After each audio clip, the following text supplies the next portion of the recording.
Bismillahirrahmanirrahim. Assalamualaikum warahmatullahi wabarakatuh. Waalaikumsalam. Alhamdulillahirabbil alamin. Senang hari ini kita berjumpa lagi di program Kiblat, Karir Hebat Syahsiah Kuat. Kepribadian kita semakin kuat saat kita juga karir terus bertambah, loncat. Dan mudah-mudahan Mitra JC ini bagian dari keberkahan yang Allah titipkan kepada kita semua, insya Allah. Dan tentunya kita akan kelak dipertanggungjawabkan di hadapan Allah Subhanahu wa taala. Untuk itu mitra, apapun yang sedang kita jalankan hari ini, amanah apapun kiranya akan menjadi bagian kita atau cara kita untuk mendekatkan diri kepada Allah Subhanahu wa taala. Nah, Mitra JC edisi hari ini program Kiblat sudah bersama kita pengasuh tetapnya ada Dr. Khairul Hakim MM yang kami akrab menyapa Pak Khairul. Insya Allah akan menemani mitra bersama sampai nanti di pukul 9.45 menit ya. Untuk itu terus bergabung bersama kami sampai di penghujung kebersamaan. Di program Kiblat hari ini kami juga sudah siapkan satu topik bahasan yang tentunya selangkah melanjutkan dari beberapa pertemuan berikutnya agar kita rasa ada variabel dari pertemuan sebelumnya sampai beberapa edisi ke depan yang akan kami hadirkan untuk Mitra JC semua.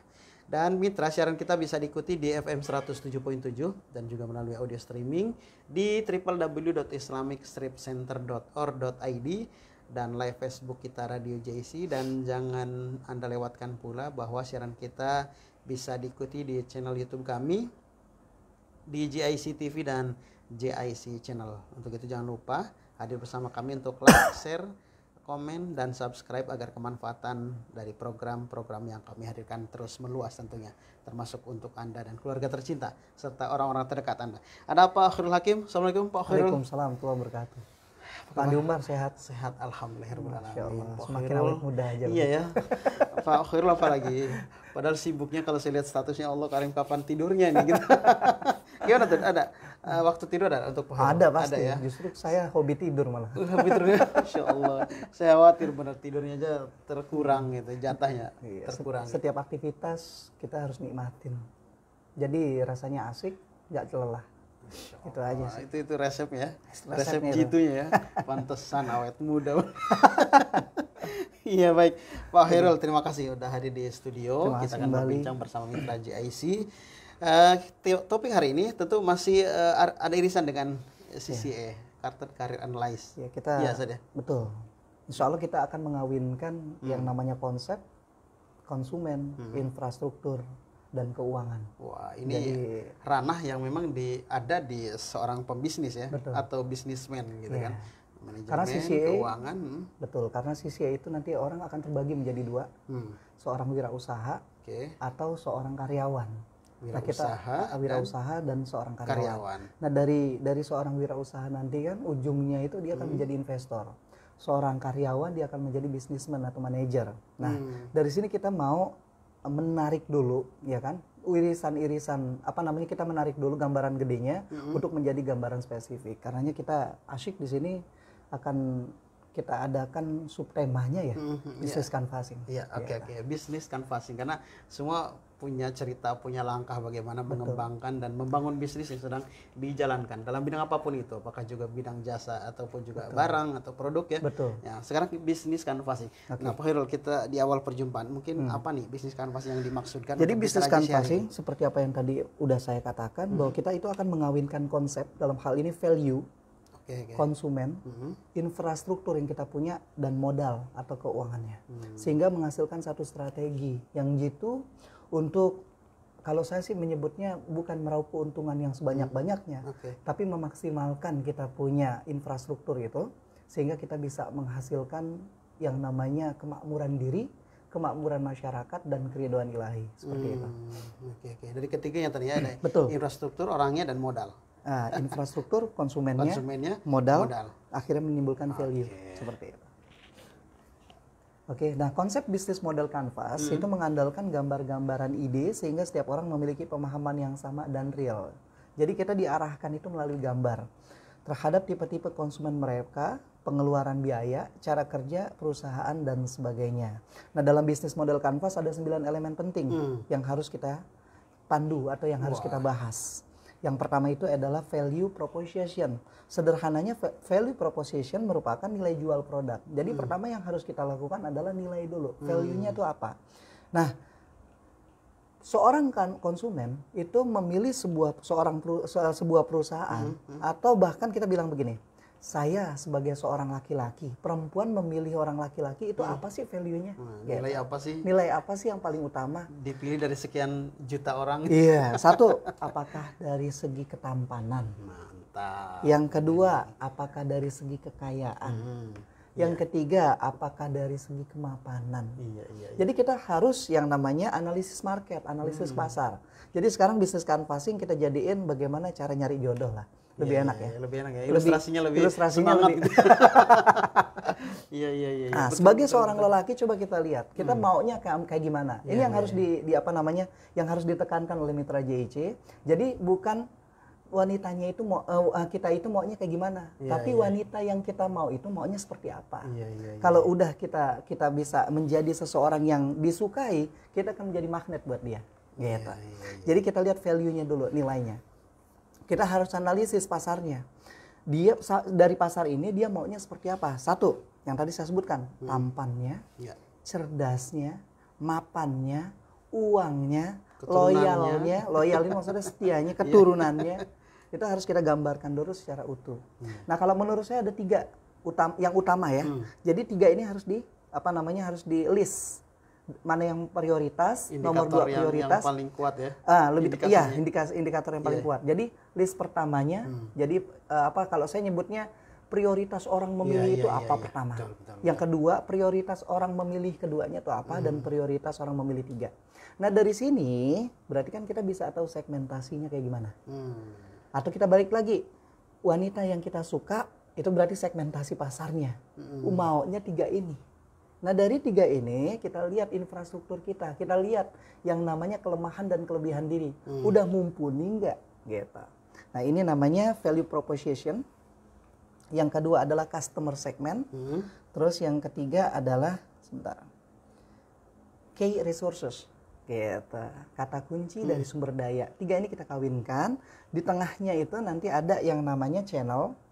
Terus customer relationship. Terus ada yang namanya key activities sama key partner, begitu. Itu yang akan kita coba bahas sekarang. Ada pertanyaan dulu sebelum kita masuk ke unit-unitnya atau 9 elemen pentingnya. Semoga tidak terhenti hanya di ilustrasi tadi sebenarnya kan. Betul. Tadi ilustrasi saja ketika kita memilih pasangan. Seperti itu pula ketika kita menjajakan produk ke konsumen. Itu kan ada beberapa hal yang menjadi bagian indikator bagi kita untuk bisa meraup pasar dan bisa diterima produk yang kita punya. Gitu ya. Jadi begini, di semua konsumen itu nggak semuanya mau minta gitu kan, harga itu murah. Dan nggak juga semua konsumen mau minta mutunya bagus. Nggak juga semua customer itu minta kecepatannya untuk servisnya itu cepat. Ya.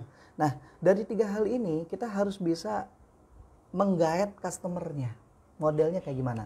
Biasanya menengah ke atas itu nggak perlu duit. Menengah ke atas dia yang penting mutu sama servisnya cepat. Artinya nggak peduli harga gitu? Nggak peduli harga. Oke. Harga itu nggak jadi. Sepanjang mutunya bagus dan kualitasnya oke. No problem untuk berapapun itu. Oke. Terus itu menengah ke atas. Menengah ke atas. Kalau menengah ke bawah, dia justru nggak mikirin mutu. Dia mikirnya servisnya cepat sama harga. Gitu. Berarti berkata Pak Hairul, tidak semuanya bicara mutu dan tidak semuanya mutu dan tidak semua bicara harga yang jadi prioritas. Dari situ kita pertama dilakukan setelah value proposition kita harus lihat relung pasarnya. Sebenarnya utamanya sih kita lihat relung pasar dulu. Jadi yang tadi saya sebutkan yang kita mau cewek yang kayak gimana. Misalnya si Ida. Si Indah ini senang sama laki-laki yang A, B, C. Gitu kan? Waktu lagi kita bikin value proposition, itu kita jangan terlalu banyak A, B, C, D, E, F, G, H, I, J, K, L, M, N. Rata-rata kalau wanita muda gitu tuh, saya pengen laki-laki yang mapan, yang kaya, yang soleh, yang begini. Dapat enggak umur 45 tahun, akhirnya masih jomblo. Jadi kita sederhanakan, kita punya keinginan. 3 aja cukup. Dari 3 itu baru kita masuk ke turunan-turunannya. Yang keempat, yang kelima, yang keenam, yang ketujuh, yang kedelapan. Dan itu bisa kita dapatkan waktu lagi kita masuk ke dunia pernikahan. Bisa dibangun bersama ya. Bersama. Turunannya itu. Jadi mendingan kita fokusin 3. Yang 3 dulu. Dan kalau kata Rasul kan yang pertama kan agamanya. Gitu kan? Akhlaknya. Itu aja dulu yang pertama. Nah, dari 3 hal ini, value proposition, baru kita lihat key resource kita kayak gimana. Bisa enggak kita punya sumber daya untuk sampai ke 3 value ini. Contoh pertama misalnya si Indah senang sama cowok yang banyak duit. Posisi kita kiri. Bukan gue banget Bukan gue banget, gimana caranya ya kan? Gitu ya. Nah, value key resources ini bagaimana caranya biar dapat yang namanya value proposition, nilainya. Nah, sehingga yang harus kita lakukan A, sering main Mobile Legend. B, kerja. Ya kerja. Iya. Nah, akhirnya kita punya yang namanya activities. Karenanya saya tadi sebut key activities. Nah, yang kedua, apalagi untuk value proposition yang kedua, si Indah senang sama cowok yang agamis. Sering ngaji, sering sholat. Iya. Gitu. Yang ketiga, si Indah senang sama cowok yang ganteng, sering mandi. Masih ada optimis ya, masih bisa ya. Masih bisa. Betul, masih bisa, harus dijalanin. Betul. Nah, ini harus punya yang namanya time, waktu. Iya. Jadi 3 hal ini bisa nggak kita capai selama 3 tahun. Nah, Indah umurnya udah 20 tahun. Iya. Ya kan? Berarti selama 3 tahun ini kita harus mempersiapkan dia untuk ke jenjang yang lebih serius. Dengan cara apa? Kita harus tarik value proposition ini sehingga Indah senang sama kita. Selama 3 tahun. Harus punya yang namanya irisan time-nya, waktunya. Gitu. Nah, setelah kita punya value, kita punya customer segment, baru kita masuk ke customer relationship. Bagaimana ngikat customer tersebut, gitu kan? Iya. Kita baca dulu. Kita sudah menemukan value, segmen konsumennya juga. Cara pendekatan konsumen ada banyak, ada by phone, ya kan? Ada ketemuan langsung, ya kan? Kalau di sini kita sebutnya ta'arufan. Iya. Kita memperkenalkan value. Indah. Iya. Alhamdulillah. Presentasi keindahnya gitu kan? Iya. Indah, alhamdulillah, abang sekarang udah kerja. Saya sebut merek apa? Di Pertamina. Kan indah kan jadi kan? Semangat buat indahnya ya. Alhamdulillah juga. Tadi abang sebelum kemari udah sholat isya. Duha gitu. Isya kan malam. Malam ya. Ngapelnya malam. Iya. Terus alhamdulillah juga sebelum kita sholat isya udah mandi. Gitu. Iya. Jadi kita mempertemukan itu di mana? Di customer relationship. Iya. Di kencan gitu ya. Di apa namanya? Di ngedet. Di apa namanya? Di apel. Nah, dari situ kita masukin ke channelnya. Kita mau ketemu indahnya pakai apaan? Motor, mobil, jalan kaki. Kemudian kita pakai mobil biar kelihatan. Kan value-nya yang pertama tuh kita mau apa? Mau kelihatan kaya dulu kan, mobil bawa. Iya. Perkara itu mobil dia mau sewa, minjem, itu urusan belakang. Yang penting udah kelihatan value proposition. Channel udah kita masukin. Nah, setelah selesai baru ada yang namanya aktivitas. Yang tadi kan aktivitas untuk mendapatkan value. Iya. Sekarang kita masuk ke apa namanya resources-nya udah ya, masuk ke apa yang kita kurang. Kayak tadi mobilnya, berarti kita perlu yang namanya mobil pinjaman. Berarti itu bukan mobil saya. Nggak mungkin seorang yang baru dia punya keinginan kaya tiba-tiba langsung jadi kaya. Saya dulu inget banget tuh sama Pak Zulfirman, saya punya teman S2. Dia salah satu bos direktur di PT ABC lah saya sebut gitu. Dia nanya ke saya, Kim, manggilnya Hakim, Kim, lu kapan mau kawin? Saya jawabnya begini nih, Bang Jul, saya kayak kalau misalnya kawin sekarang belum ada duit. Astagfirullah katanya dia. Kawin itu bukan masalah duit katanya. Lu kalau misalnya mau dapetin duit atau lu mau mapan, nanti kalau umur lu udah 65. Anak muda nggak ada yang langsung kaya. Digituin sama dia. Anak muda itu kaya itu kalau misalnya dia punya 4. Jadi kalau misalnya mau langsung kaya, simsalabim kaya tuh 4 tuh katanya prosesnya. Yang pertama katanya dia, dapat warisan. Yang kedua katanya dia, kawin sama janda. kaya, yang dikit lagi mau meninggal. Begitu. Jadi kita ngomong kita kalau ngomong begini bukan berarti ini agak sedikit ini ya, apa namanya, anti mainstream lah saya sebutnya begitu. Terus yang ketiga, korupsi. Bilang instan gitu. Kan, cepet instan, ya? Cepat kaya. Terus yang keempat, lu bisnis tapi kayak judi. Tiba-tiba lu dapat proyek yang benar-benar ngegiurin, terus langsung ACC. Berarti tandanya apa? Berarti kita harus memiliki suatu proses, gitu kan. Nah, saat kita memiliki proses itu, kalau lama, ya kan, resource kita kan ada key resources, ada apa namanya, sumber daya, kata kunci sumber daya. Kita sedikit, berarti kita harus punya partner di situ. Nah, key partner adalah jika dalam sebuah bisnis membutuhkan partner kerja mendukung perusahaan kita. Jika sampai saat ini Anda belum menemukan keunikan dari sebuah produk jasa atau belum tersampaikan value-nya, Anda dikarenakan kurangnya network, Anda membutuhkan partner kerja yang dapat membantu Anda mencapaikan value proposition. Kayak tadi mau ketemu Indah, berarti naik mobil. Mobilnya dipinjemin sama Nanang, gitu datang begitu. Dan si Nanang itu bagian partner kita gitu ya. Nah, dari sini, dari apa namanya, customer-nya udah, dari value proposition-nya udah, resources-nya udah, baru timbul ada dua. Ada cost structure, ada revenue stream. Apa itu cost structure? Skema finansial yang membiayai operasional perusahaan, berapa uang yang harus dikeluarkan untuk melaksanakan aktivitasnya. Jadi kalau kita mau kerja, apa aja tuh? Kan kita kerja, tadi kan si abang ini nih, dia kerjanya di Pertamina. Dia apa aja tuh ditulis. Dia butuh yang namanya transport ke sana, makan siang, dan lain sebagainya, itu disebut sebagai cost structure. Terus kalau misalnya mau ngaji, berarti dia harus punya yang namanya baju kokonya, terus pecinya, ditulis cost structure-nya. Kemudian apa yang didapat dari Indahnya nantinya. Ini disebut sebagai revenue streams. Setiap perusahaan membutuhkan aliran pendapatan untuk tetap bisa menjalankan aktivitasnya sehari-hari. Revenue stream merupakan sumber pendapatan perusahaan dari berbagai sumber seperti hasil penjualan, dividen, dan sebagainya.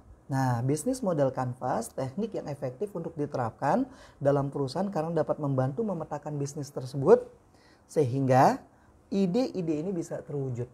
Begitu. Terkait 9 elemen atau 9 kata kunci dari bisnis canvassing. Clear?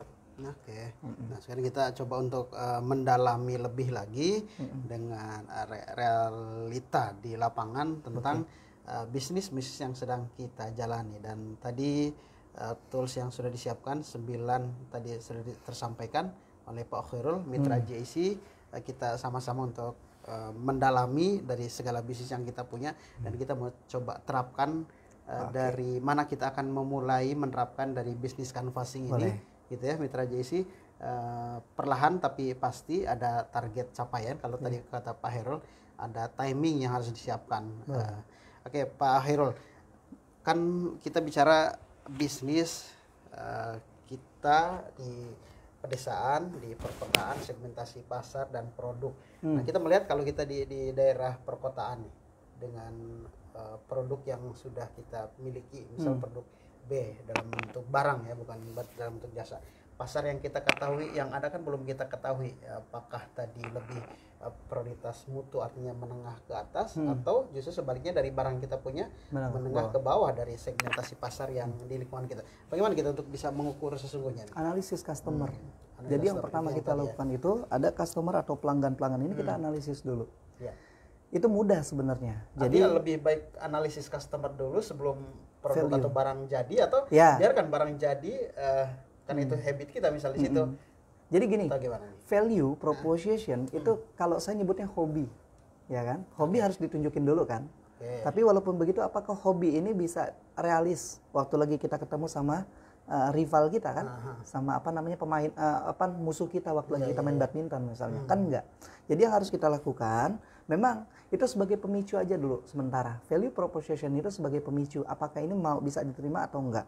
Nah, dari situ yang harus dilakukan kedua adalah kita coba lihat dulu customer. Kalau kita nggak punya layout untuk value proposition, kita bingung nanti apa yang produk yang mau kita jual. Jadi mendingan value proposition dulu, baru kita masuk ke customer segment.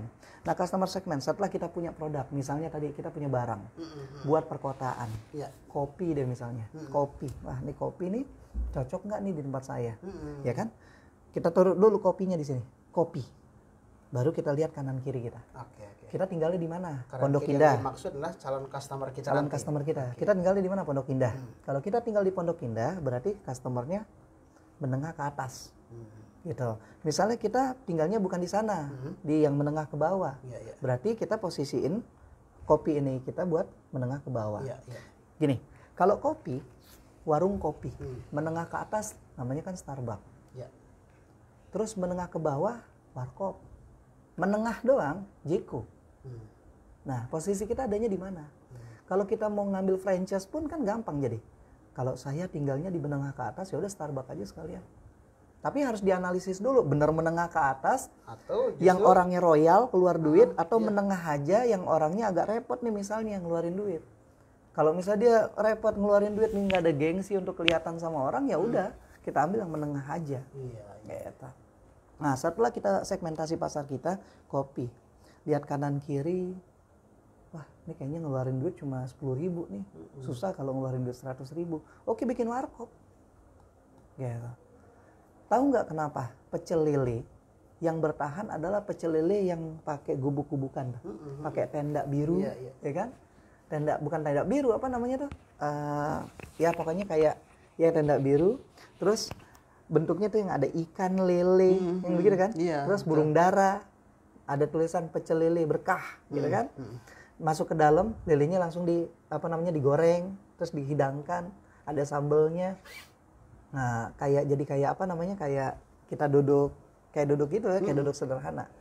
Karena begini, segmentasi pasar untuk pecel lele, orang paling seneng pecel lele itu menengah ke bawah.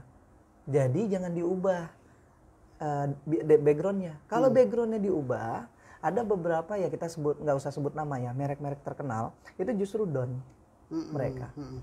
Jadi dia udah bikin produk pecel lele A, pecel lele B, pecel lele C, tempatnya juga pakai AC dan lain sebagainya, nggak bertahan lama. Justru yang bertahan lama itu pecel lele yang ada di jalanan. Kenapa bisa seperti itu? Karena target pasar pecel lele adalah menengah ke bawah. Kecuali pecel onta, ya, pecel sapi. Tertarik bagi menengah ke atas. Menengah ke atas gitu. Tapi kalau lele kan menengah ke atas kan kayaknya kurang kan gitu kan. Nah, dari situ bisa kita lihat, bisa kita tinjau segmentasi pasar yang udah kita coba bentuk, bagaimana caranya untuk masuk ke value proposition. Gitu. Ini penting banget sebenarnya. Sama kayak tadi, si Indah senang sama orang yang dia kan bisa dilihat prioritasnya.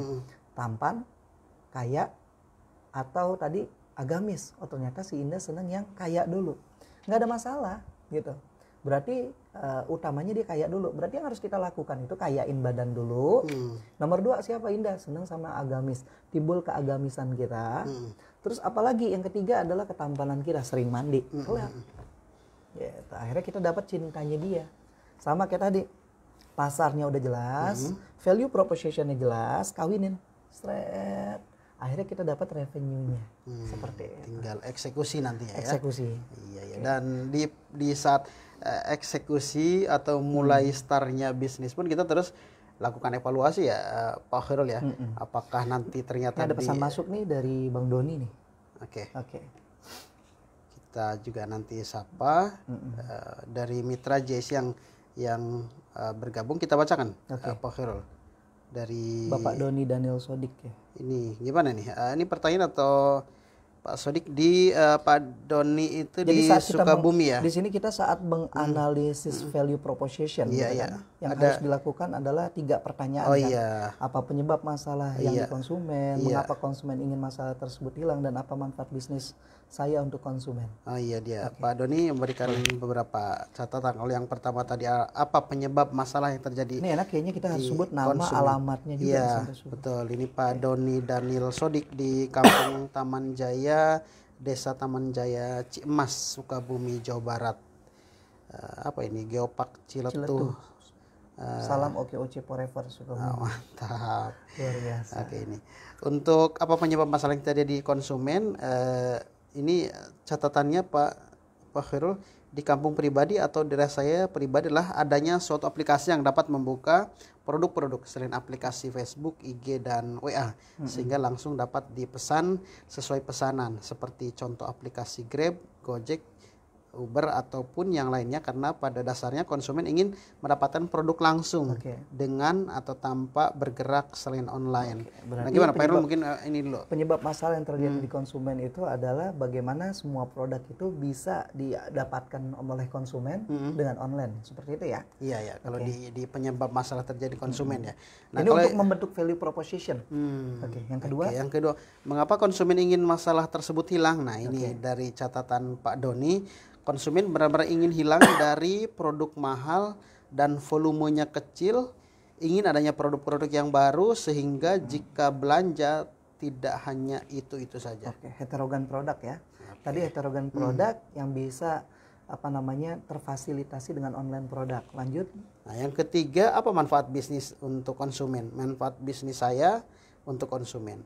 Ini catatan Pak Doni sangat banyak katanya. Salah satunya berdasarkan pengalaman konsumen setempat maupun pengunjung. Beliau sangat bersyukur dengan adanya kafe atau warung atau penjualan yang rela buka 24 jam demi konsumen yang lapar di saat tengah malam atau siang. Mereka merasa terbantu walaupun hanya snack gitu sebagai bahan cemilan, hanya itu. Berarti value proposition-nya juga udah bisa kita baca di sini. Jadi ada kita sebutnya satu base camp-nya yang 24 jam. Dari base camp itu di dalamnya itu nggak cuma jual produk, tapi jasa apa online-nya, memasarkan apa produk-produk seperti cemilan dan lain sebagainya, gitu kan? Dan produknya tersebut heterogen. Clear, value-nya udah kelihatan. Jadi yang harus dilakukan oleh Pak Doni Daniel Sodik adalah yang pertama, dia harus buat sebuah tempat, ya kan, sebuah tempat base camp-nya. Saya ulangi yang tadi. Agar value-nya di mana? 24 jam tempat tersebut. Terus yang menjual heterogen, banyak berbagai macam makanan. Yang di dalamnya itu udah siap dengan sistem online. Nah, berarti udah bisa ngebaca customer di sana kayak gimana. Value proposition-nya seperti apa. Baru kita masuk yang tadi, key resources-nya gimana. Sumber dayanya kita punya enggak? Satu, kita punya enggak base camp-nya? Punya checklist. Kita punya nggak sistem online? Aplikasi-aplikasinya tanda gitu tanya. Kita punya nggak produknya? Ada sih produk, cuma nggak heterogen banget, cuma sedikit. Kalau heterogen misalnya ada 100 biji, ini cuma ada 20. Tanda tanya dulu. Nah, tanda tanya ini apakah bisa dijalankan atau enggak oleh diri kita atau resource kita? Kalau nggak bisa, lariin ke key partner. Kita bikin partnership sama siapa yang tadi online. Berarti yang harus kita lakukan itu apa, kita rekrut teman-teman Grab. Apaan bukan rekrut, kita bekerja sama Grab atau Shopee Food pihak ketiga. Kalau oke, ya udah, berarti checklist nomor 2. Terus heterogen produk, apakah kita bisa bikin yang namanya produk kita heterogen? Bisa dengan cara apa? Kayak partner misalnya ngajak perusahaan-perusahaan yang gede seperti, maaf kita sebut merek, Unilever dan lain sebagainya. Atau kita pakai padat karya yang ada di warga. Ya udah, kita ambil dari sana. Sehingga 3 unit saya sebut tadi value proposition ini bisa diterima. Nah, tinggal kita kawinkan gitu. Customer sama key resources di value proposition. Baru kita bisa ngitung harganya berapa, penerimaannya berapa. Nanti di list. Jadi jangan sampai kita ngejual barang karena kita profit oriented, menjual barang benar habis semuanya tapi rugi. Itu berarti social oriented. Tapi kalau misalnya kita ngejual barang, margin profit minimal 20%. Sehingga kita masih bisa sedekah nanti. Iya.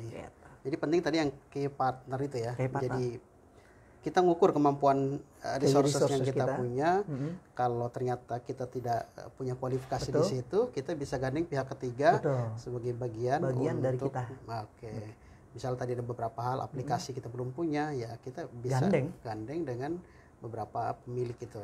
Nah, dan masih banyak hal tentunya. Tapi ini jadi penemuan-penemuan yang kekinian sebenarnya. Ya, apalagi di perkotaan sebenarnya sudah tidak asing lagi dengan model penjualan seperti itu di marketingnya. Dulu saya punya saya punya suhu lah kalau sebutnya, direktur PT BSS namanya Pak Nono. Dia ngobrol begini. Di dalam dunia ini, bumi ini, matahari menyinari bumi yang sama, tempat yang sama. Yang beda apaan? Waktu. Jadi sebenarnya kebutuhan hidup manusia dari dulu sampai sekarang sama, sandang, pangan, papan, itu aja, gengsi dan lain sebagainya, itu aja diputar. Tapi bedanya apa? Di waktu, di zaman. Dulu kita cuma makan nasi. Sekarang makan nasi, lauk pauk, sayur, buah, susu, sampingan. Ada sampingan lagi kan? Nah, berarti tandanya apa? Udah ada perubahan tapi tetap nasi makan. Tapi tetap makan. Minum juga sama. Dulu misalnya air putih, biar supaya kalau minum aus jadi hilang dahaga gitu ya. Iya. Kita minum untuk hilang dahaga. Kita makan agar kenyang. Kan gitu ya. Nah, saat kita minum hilang dahaga, kalau dulu cuma ada satu, air putih misalnya. Atau ada air teh, atau ada air kopi. Sekarang banyak, sampai boba juga ada. Iya. Berarti tandanya apa? Kita sama semua dari dulu sampai sekarang. Yang membedakan apa? Time, waktu. Nah, ngukurnya sebenarnya mudah dari situ. Semua produk-produk kita nggak keluar dari sandang, pangan, papan, gengsi. Gitu. Dari produk-produk sandang, pangan, papan, gengsi, tinggal tambahin value, nilai kita yang lebih daripada pesaing kita atau kompetitor kita. Dapetin misalnya air minum, air putih. Kalau yang lain, gitu kan, air minum kemasan. Kalau kita air minum apa gitu, yang harus kita bisa coba diarahkan. Air minum sedotan. Jadi air minum bentuknya sedotan, tinggal diminum, glek-glek, kelar. Mungkin bisa seperti itu, tapi kita harus mikir juga. Sama kayak dulu waktu lagi zaman di IPB, perlu nggak yang namanya semangka tanpa biji? Perlu kan? Tapi kalau melon tanpa biji, nggak perlu. Justru melon kalau ada bijinya makin enak. Kan gitu kan? Ada serat-seratnya. Jadi manisnya kan manis banget kan? Kalau semangka tanpa biji soalnya waktu lagi kita makan semangka, agak apalagi ibu-ibu ya kan? Agak terusik ya. Agak terusik, apalagi ibu-ibu kan pakai ini ya, pakai lipstik kan. Tapi kalau tadi satu lagi apa? Melon kan memang di luar, justru yang agak-agak manis antara biji dengan kulitnya. Dari situ sebenarnya kita bisa coba berkreasi sedemikian rupa sehingga produk kita itu bisa diterima customer tanpa harus ngurangin value dari produk kita. Gitu. Oke. Saya pikir ini jadi catatan juga dari Pak Doni untuk mitra JC lainnya. Mungkin juga mitra bisa memberikan 3 catatan sebenarnya yang diundang oleh Pak Khairul. Bagaimana dengan canvassing bisnis yang sedang kita diskusikan bersama di pagi hari ini, mitra JIC. Dan PR besar untuk Anda, silahkan ditulis, mulai di list poin-poin, misal tadi beberapa hal dari 9 canvassing yang disebutkan Pak Khairul, mana kira-kira yang bisa kita eksekusi satu persatunya begitu Pak Khairul. Nah, Pak Khairul, di penghujung kebersamaan kita untuk mitra JIC dari program Kiblat Karir Hebat Saksiah Kuat di bisnis canvassing, ini irisan dengan CCA, kartu karir analis, apa ini yang bisa kita sinergikan untuk, mungkin ini juga bagian untuk diskusi kita di pertemuan berikutnya.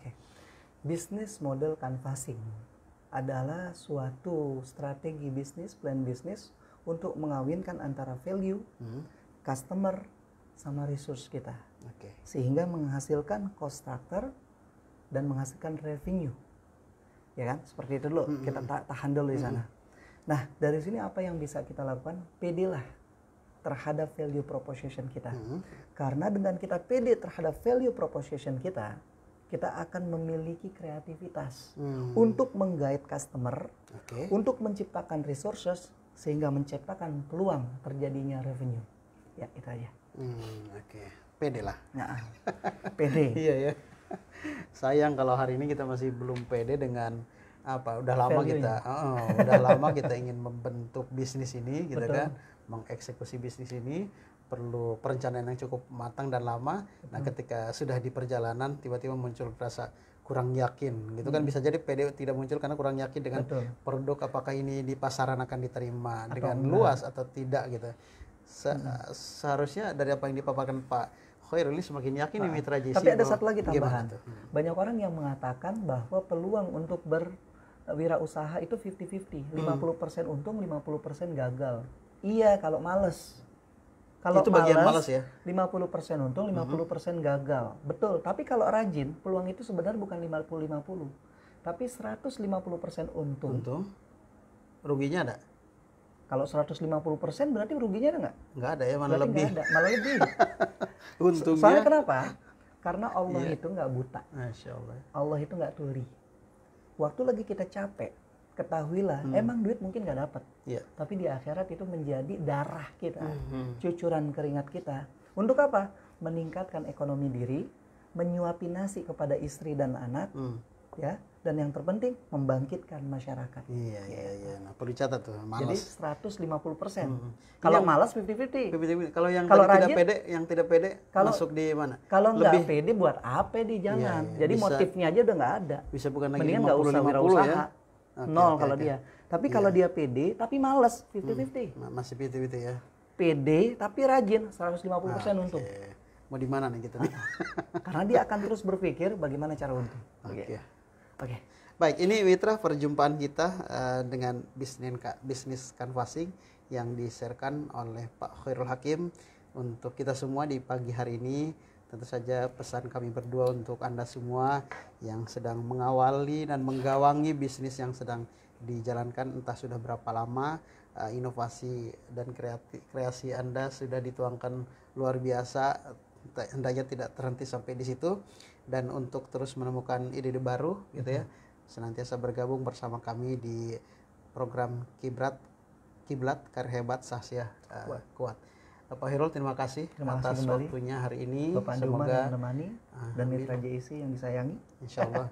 Semoga yang sebentar ini bermanfaat untuk Mitra JIC. Sambut kami insya Allah di perjumpaan kami di edisi berikutnya, masih di program yang sama, juga hari dan jam yang sama, tepatnya di pukul 9. Kami berdua pamit undur diri, dan silakan tinggalkan pesan Anda di kolom komentar. Kalau misal nanti ingin jawaban, kami akan terus jawab dari komentar-komentar jika itu dalam bentuk pertanyaan ya. Kami pamit. Wassalamualaikum warahmatullahi wabarakatuh. Waalaikumsalam. Pak Khairul, terima kasih. Terima kasih kembali. Berkah menyertai.